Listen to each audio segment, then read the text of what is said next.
and thank you for joining us for another episode of Sales Women in Tech. Today we have with us Rita Rodrigues, who is Head of Pre-Sales at Outmost. Thank you for joining, Rita. Thank you for having me, Maria. Rita, I would like to start with a little presentation, a short intro of yourself and where you are at the moment. Sure, sounds good. Well, first of all, good morning. Thank you so much for having me here. It's really a pleasure to be here having my mid-morning coffee, because I do have a lot of coffees during the morning, and this one is a big one. It's needed. But let me start by telling a little bit about me then. So I'm originally from Portugal, Lisbon, where I grew up. I studied and I started my career. My career is divided of 11 years of experience in focus purely in IT and the last 2 in sales. Let's start by those 11 years and I'll tell you some of the important, I think, bumps on the road or experience that I had all over all those 11 years. So I've lived in Mauritius, first of all. I worked as a tech lead in a French insurance company. And in Mauritius is very interesting because you learn a lot about completely a cultural difference, right? It's out of Europe. It's out of it's out of my country, but it's out of Europe itself. But also working with an European country within a non-European country. So it was a very good experience in terms of work and in terms of learning new ways of doing business. After that, I decided to go back to Portugal, and this is an important stage of my life because I opened my own company.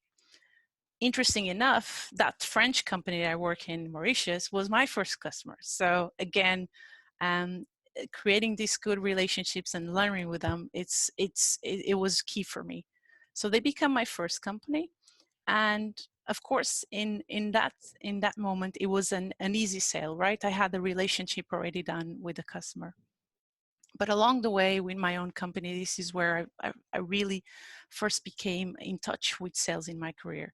It was a small business, so I had to have several hats, and all the other customers that I didn't create yet relationships, I definitely had to go through a sales cycle. After that, in between opening my own company, I also become a mom for the first time of my lovely daughter Beatrice.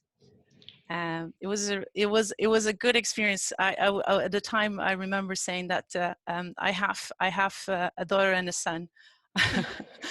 My own business is my son, and my daughter Beatrice is the light of my eye at the moment and at that time.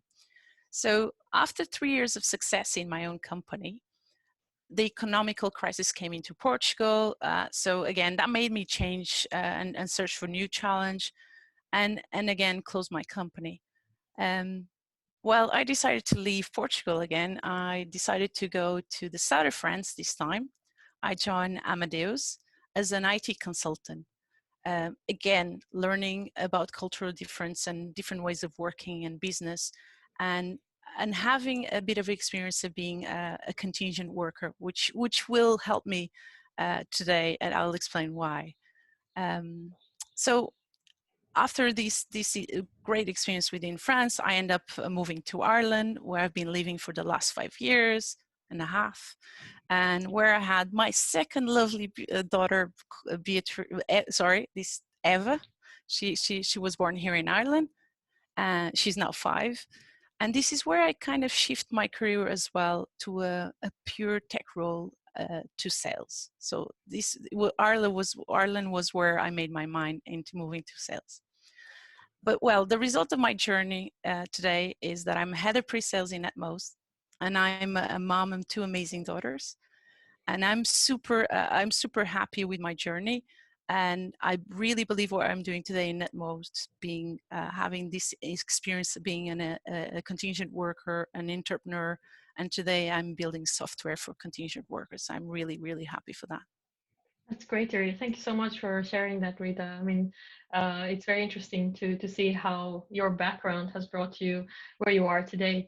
If I can ask, like, what made you decide to take the leap from a pure tech role into sales?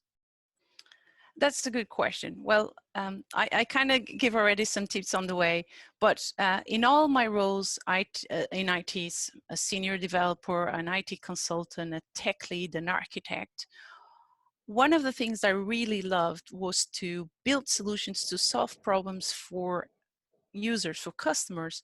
I couldn't just focus on solving a mathematical problem, an algorithm problem. I had to understand to who this problem was going to bring some joy, basically. Therefore, I search for opportunities to get closer and closer to the customer. Definitely my own company did that. The fact that I've been a project consultant, I was on site with the customer that helped me as well. So any facing customer project, I would always take on and I would get very excited with.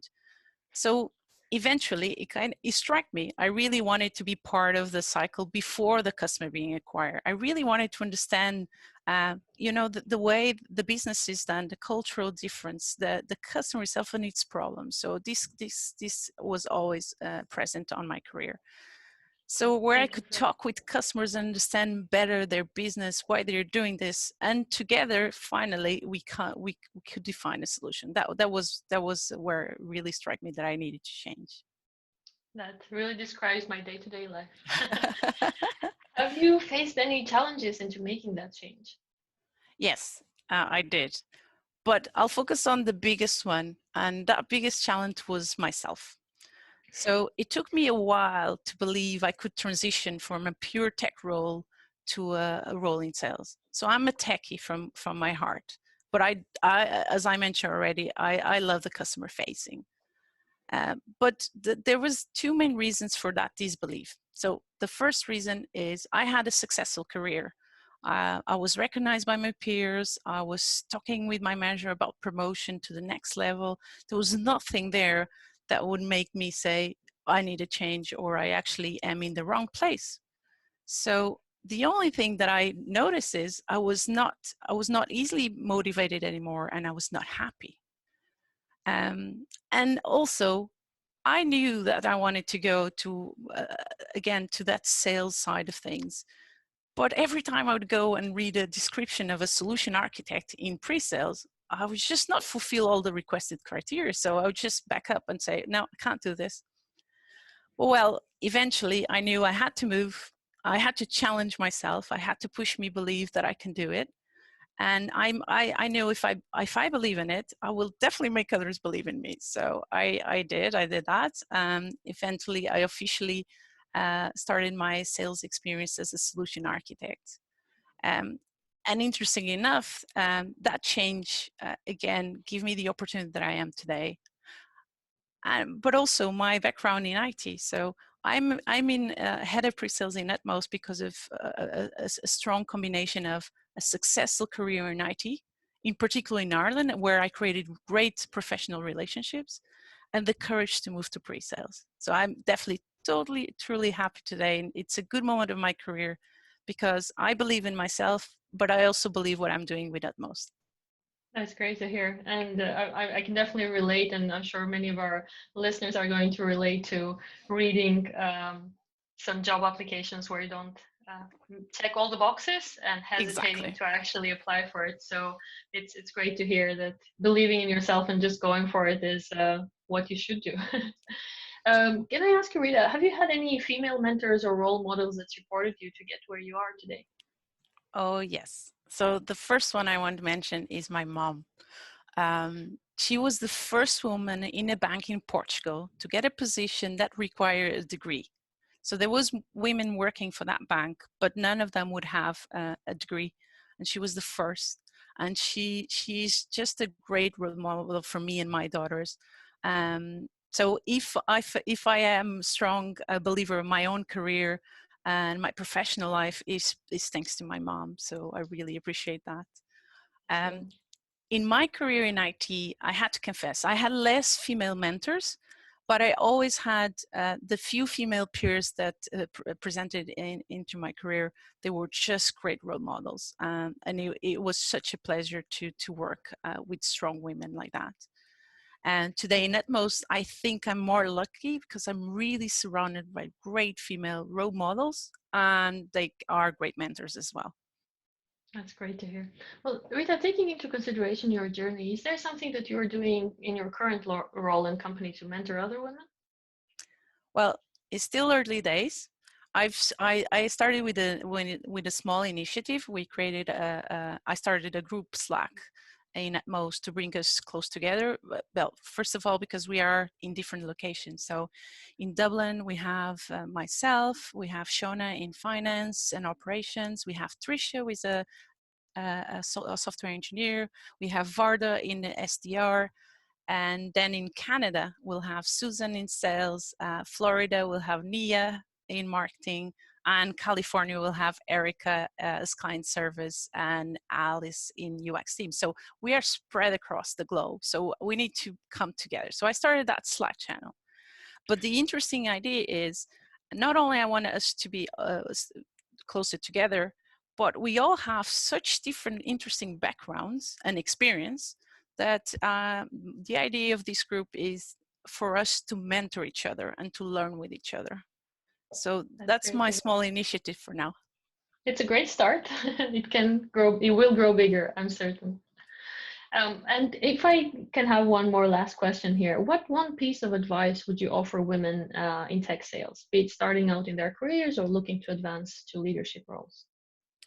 Okay, the best advice, I guess, the one that I learned with myself is you should always believe in yourself and don't wait for new challenge to come to you. And by the way, there is no perfect moment in life.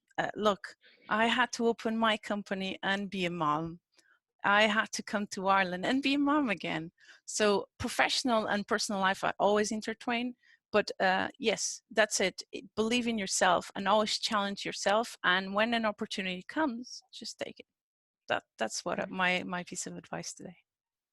Thank you. Thank you so much, Rita. And thank you for sharing one of your morning coffees with us today. Thank you. I Thank hope you. we have more. Thank you.